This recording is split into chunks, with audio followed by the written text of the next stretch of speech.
duhuriramo n'ibitugoye bishaka kudukura kuri Yesu, ibiturwanya byinshi bikiyongera, reka tubarangirize inzira byose.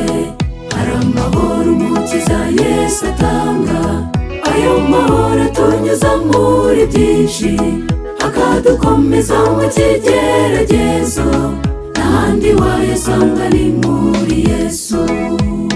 Tugusabye amahoro Mana, amahoro yo mu mutima, amwe atameze nk'ay'ab'isi batanga.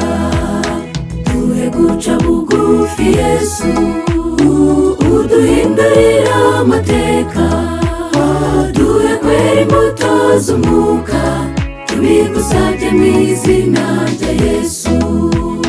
Tugusabye amahoro Mana, amahoro yo mu mutima, amwe atameze nk'ay'ab'isi batanga. Duhe guca bugufi Yesu, uduhindurira amateka, duhe kwera imbuto z'umwuka, tubigusabye mu izina rya Yesu.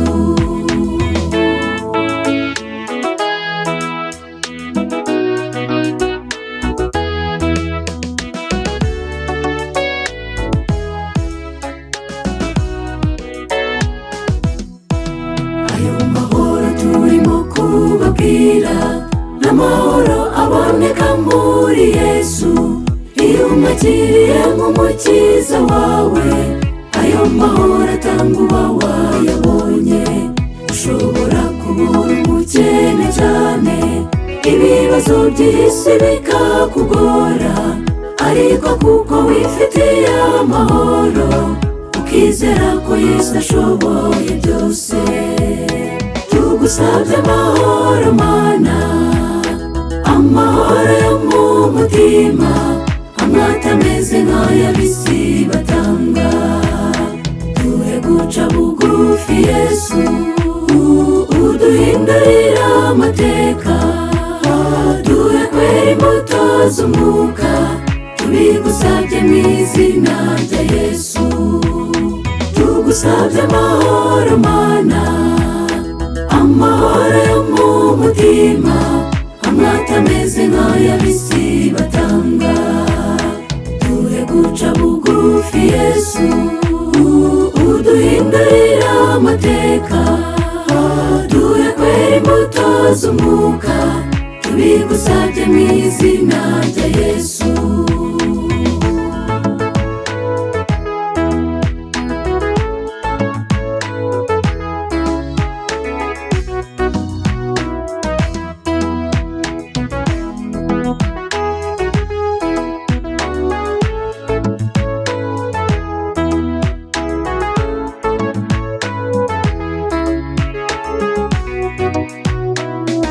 Ubupfubyi bwawe ngwino ububwire Yesu, ubupfakazi bwawe bubwire Yesu, madeni ufite ngwino uyabwire Yesu, ibikugoye byose bibwire Yesu. Afite inzira nyinshi zo kugukiza, nibugusubiza intege mu bugingo, icyo usabwa ni ukwihana ibyaha byawe, ukizera ko Yesu ashoboye byose. Tugusabye amahoro Mana, amahoro yo mu mutima, amwe atameze nk'ay'ab'isi batanga. Duhe guca bugufi Yesu, uduhindurira amateka, duhe kwera imbuto z'umwuka, tubigusabye mu izina rya Yesu. Tugusabye amahoro Mana, amahoro yo mu mutima, amwe atameze nk'ay'ab'isi batanga.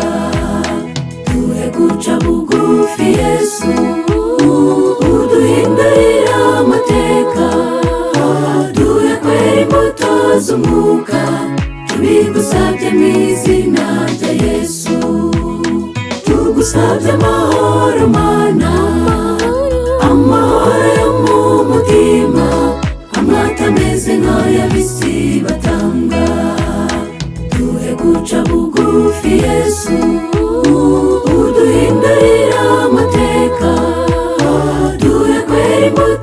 z'umwuka